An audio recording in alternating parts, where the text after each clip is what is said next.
L'effet Pygmalion.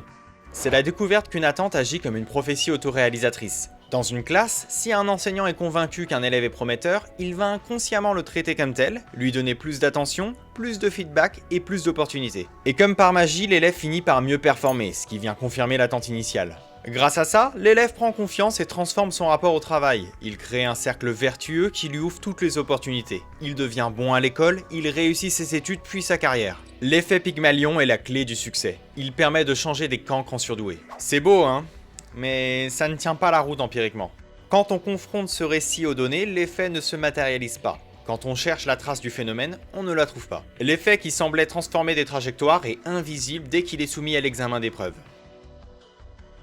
On connaît tous cette idée. Un professeur croit qu'un élève est brillant, il l'encourage davantage, il attend plus de lui, et peu à peu, l'élève finit par devenir réellement brillant. C'est ce que l'on appelle une prophétie autoréalisatrice. Nos attentes ne décriraient pas seulement la réalité, elles la fabriqueraient. Si un enseignant pense qu'un élève a un fort potentiel, alors ce potentiel s'exprimerait. A l'inverse, si on dit d'un élève qu'il est faible, il finirait par le devenir. Dans la mythologie grecque, Pygmalion est un sculpteur qui tombe amoureux de la statue qu'il a lui-même façonnée. De la même manière que le regard amoureux de Pygmalion transforme la pierre en femme vivante, l'attente d'un enseignant transformerait le potentiel d'un élève en réussite. L'analogie repose sur l'intuition très humaine que nous ne sommes pas indifférents au regard des autres. Les attentes influencent notre confiance, notre motivation et notre manière de travailler. Donc en changeant les attentes, on pourrait changer les performances. C'est une idée puissante et rassurante. Elle suggère que l'école peut corriger les trajectoires simplement en modifiant le regard porté sur les élèves. Et c'est précisément pour ça qu'elle a eu autant de succès. Maintenant que j'ai présenté le cadre, il faut que je vous parle du GOAT de la psychométrie. Arthur Jensen est un psychologue américain connu pour avoir remis la mesure de l'intelligence au centre du débat, avec un focus constant sur le facteur G comme variable commune aux performances cognitives. Il a travaillé toute sa carrière sur les différences individuelles dans les résultats des tests, en posant la question décisive qui va guider le reste de la vidéo. Qu'est-ce qui change réellement quand on agit sur l'école? Est-ce qu'on touche à des performances superficielles ou est-ce qu'on modifie la capacité cognitive? Son ouvrage le plus emblématique sur le sujet, c'est The G-Factor, où il formalise cette approche et insiste sur le fait qu'on doit juger les hypothèses à la lumière des mesures, des tailles des faits et des réplications, pas à la force d'une histoire pédagogique séduisante. L'approche de Jensen est simple dans son principe mais exigeante dans sa méthode. On ne juge pas une théorie à son pouvoir narratif, on la juge à sa capacité à produire des effets mesurables, reproductibles et quantifiables. L'effet Pygmalion est devenu une croyance pédagogique largement diffusée, presque considérée comme intuitive. Jensen ne cherche pas à nier l'intuition derrière cette idée, mais il cherche plutôt à la tester. Pour lui, la question n'est pas de savoir si les enseignants influencent les élèves. Non, la question est beaucoup plus précise. Est-ce que cette influence modifie la variable centrale qui est le facteur G, c'est-à-dire la capacité cognitive mesurable par des tests? Autrement dit, est-ce qu'on parle d'un changement profond de capacité ou simplement d'une variation superficielle de performance? Jensen prend l'hypothèse dans sa version la plus forte, celle qui affirme que les attentes peuvent faire varier le QI lui-même, et il la soumet à l'examen psychométrique. Il ne discute pas en termes d'intuition, il discute en termes de taille d'effet, d'écart type, d'erreurs de mesure et de réplication. L'objectif n'est pas de défendre une position idéologique, mais de démêler ce qui relève d'un effet robuste de ce qui relève d'une illusion statistique. Dans la version la plus pure de l'effet Pygmalion, l'hypothèse n'est pas juste que le prof va être plus sympa ou plus patient, c'est que le QI mesuré de l'enfant peut réellement varier en fonction d'une information donnée à l'enseignant. Là on parle plus d'un effet sur l'ambiance ou l'implication, mais d'un effet direct sur le cerveau. Si cette hypothèse est vraie, alors la manipulation doit fonctionner dans les deux sens. Dire à un enseignant qu'un enfant a un fort potentiel devrait se traduire par une hausse du QI mesuré, et dire qu'il a un faible potentiel devrait se traduire par une baisse, ou au minimum une trajectoire différente. C'est ce point qui rend l'hypothèse testable, parce qu'on peut prédire un effet directionnel clair selon l'étiquette imposée. Et c'est là que Jensen fait son move. En bon scientifique, il dit qu'on peut pas rester dans le flou des intentions et des impressions, il faut regarder si l'effet se transfère réellement sur les tests qu'on mesure. Donc là, on passe à la psychométrie, et la question devient technique, mais simple. Est-ce qu'une manipulation d'attente produit une variation détectable sur des scores de QI, avec une taille d'effet qui dépasse l'erreur de mesure, et surtout qui touche ce qui compte vraiment, c'est-à-dire la capacité cognitive générale? Il commence par une critique théorique, et puis il va chercher les données. Il s'appuie sur une méta-analyse regroupant 18 études, considérées comme étant les plus pertinentes sur la question. L'objectif est clair, si l'effet Pygmalion modifie réellement le QI, alors l'ensemble des recherches devrait converger vers un résultat mesurable et cohérent, soit à la hausse, soit à la baisse. Et du coup ça donne quoi? Le constat de Jensen est brutal. Les résultats des études ne confirment en rien la réalité de l'hypothèse forte. Il écrit que les données lend no support for reality. Ça signifie que l'idée selon laquelle la manipulation des attentes modifierait le QI ne reçoit aucun appui empirique. Autrement dit, si on formule l'effet Pygmalion comme une variation de l'intelligence générale, les faits ne vont pas dans ce sens. Les données ne montrent pas un effet robuste ni cohérent. En gros, rien n'est détectable au niveau psychométrique. On a un autre point encore plus parlant. La taille d'effet moyenne observée dans 17 études retenues est de 0,025 écart type. En gros, un écart type ça correspond à 15 points. Donc 0,025 écart type, ça représente 0,37 points de QI. On parle d'une variation inférieure à un demi-point sur une échelle où la marge d'erreur de mesure dépasse largement ce chiffre. Dans les tests de QI classiques, la marge d'erreur est supérieure à ce gain théorique. L'effet est donc indiscernable d'un bruit statistique. Dans la logique, un effet d'une si faible ampleur ne modifie pas les différences individuelles. Il est trop faible pour être pris en compte, il est si petit qu'il disparaît dans l'erreur de mesure.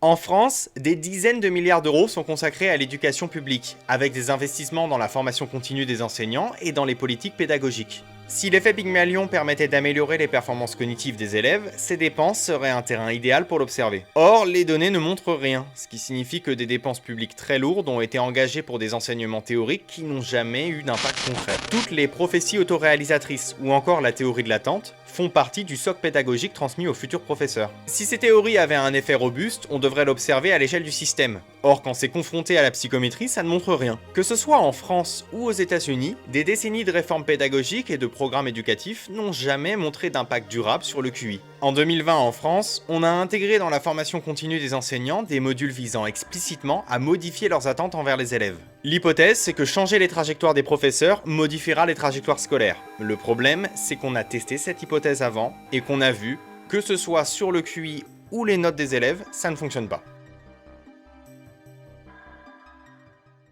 Comme on l'a vu, Jensen ne s'appuie pas sur une seule étude. Il s'appuie sur les résultats de 17 d'entre elles, portant toutes sur l'effet Pygmalion. 17 recherches indépendantes, analysées ensemble pour voir si un effet apparaît pour passer de la théorie au concret. Bon là, j'entends une objection venir, on a dit qu'il y avait 18 études dans la méta-analyse, mais là pourtant il en a analysé que 17. Alors oui, il y en a bien 18, mais c'est normal que Jensen n'en retienne que 17. Parce que la 18e, c'est l'étude fondatrice qui a lancé le mythe. Elle a été écartée à cause de ses biais méthodologiques. Elle est critiquée d'abord pour la sélection des élèves, mais aussi parce qu'il y a eu des variations entre les tests qu'on a donnés au début puis à la fin, et surtout pour l'absence de contrôle des variables confondantes qui pourraient expliquer des gains observés autrement que par les attentes des enseignants. Le résultat spectaculaire de la première étude reposait sur un protocole fragile et des effets qui n'ont jamais été reproduits. Dans un cadre méthodologique sérieux, ce type de construction relève tout simplement de la mauvaise science. Certains élèves ont été évalués avec des tests différents, ce qui rend les comparaisons impossibles. Les analyses ont montré que les gains observés étaient concentrés sur de très petits sous-groupes, notamment chez les plus jeunes, avec des tailles d'échantillons réduites, ce qui augmente mécaniquement le risque d'erreur. Autre point problématique, les enseignants pouvaient deviner quels élèves faisaient partie du groupe dit prometteur, ce qui fausse les résultats finaux.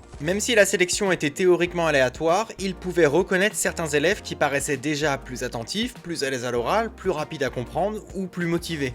Donc si, par hasard, certains de ces élèves se retrouvaient dans la liste des prometteurs, l'enseignant pouvait se dire implicitement « ça confirme ce que je pensais déjà ». C'est ce qu'on pouvait appeler une manipulation expérimentale. Et dernier point, c'est que certaines hausses de QI annoncées dépassaient ce qu'on observait normalement en 1 an de développement standard, sans qu'un mécanisme clair ne soit identifié. Quand on met l'ensemble bout à bout, avec les changements de test, les petits échantillons, les effets faibles et l'absence de réplication, on voit qu'il s'agit d'un protocole bancal. Cette découverte qui a fait le tour du monde comme une révolution pédagogique repose en réalité sur une recherche qu'on peut qualifier de contestable. Toutes les études qu'on a tentées par la suite pour valider l'hypothèse n'ont rien donné et la belle histoire ne résiste pas à l'examen des preuves. Ce qui avait l'air spectaculaire dans un cadre isolé se dissout lorsqu'on passe à une analyse plus large. La narration est séduisante, mais les chiffres ne suivent pas. Et en science, ce sont les chiffres qui tranchent. Jensen replace le débat dans une perspective plus large où le facteur G est au centre de nos réussites et de nos échecs. Ici, ce n'est pas la motivation qui crée la capacité, c'est la capacité qui rend la motivation efficace. Les croyances des enseignants ne produisent pas le QI, ils ne l'augmentent pas et ne l'abaissent pas non plus. Le QI, c'est une variable stable qui précède et explique en grande partie les performances scolaires. On trouve une corrélation qui va généralement jusqu'à 0,6 entre QI et résultats scolaires. Les facteurs sociaux peuvent moduler l'expression d'un potentiel, surtout dans l'enfance, mais ils ne produisent pas la structure cognitive elle-même. Jamais le QI n'a été le produit des attentes, des discours ou du climat scolaire. On ne créait pas du QI en étant plus sévère au niveau des notes, en étant encourageant ou même bienveillant. Le QI n'est pas une conséquence des facteurs sociaux. Inverser la relation revient à confondre ce qui explique la réussite avec ce qui est la conséquence visible de celle-ci. L'intelligence produit des effets observables comme les bonnes notes ou la facilité d'apprentissage. Ces performances ne sont pas créées par un simple effet d'environnement, elles sont l'expression d'une capacité cognitive plus élevée. À la limite, on peut quand même dire que manipuler les attentes des enseignants peut influencer des attitudes ou des comportements, mais ça modifie absolument pas les résultats au score des tests de QI.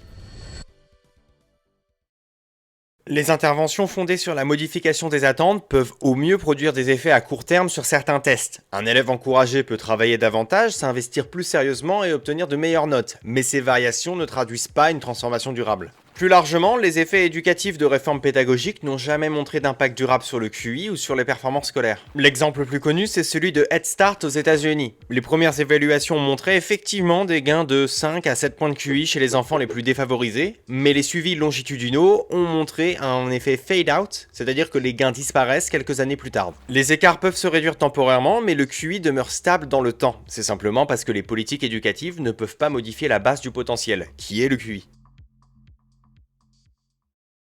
Attention, dire que l'effet Pygmalion ne modifie pas le QI ne signifie pas que les enseignants ne doivent pas être bienveillants ou exigeants. La bienveillance améliore le climat de la classe, réduit le stress et favorise l'engagement. Mais on ne peut pas lui attribuer un pouvoir qu'elle n'a pas. Elle peut soutenir un élève dans l'expression de ses capacités, elle ne transforme pas durablement sa structure cognitive ni sa trajectoire scolaire à long terme. Cette histoire d'effet Pygmalion est cohérente, rassurante, presque morale, mais c'est pas pour autant qu'elle devient vraie. Être séduisant, ça suffit pas. Une théorie doit survivre à la mesure, aux données et à la réplication. Lorsque ces épreuves sont passées, le récit perd sa force explicative et il ne reste que les chiffres. L'idée que nos croyances façonnent le monde est profondément ancrée en nous, mais elle ne correspond qu'à une vision morale de la réalité où l'intention suffirait à transformer nos capacités. L'analyse de Jensen nous rappelle que pour comprendre le monde, il faut accepter de mettre de côté ses intuitions les plus chères, même lorsqu'elles sont rassurantes, et uniquement se soumettre aux données.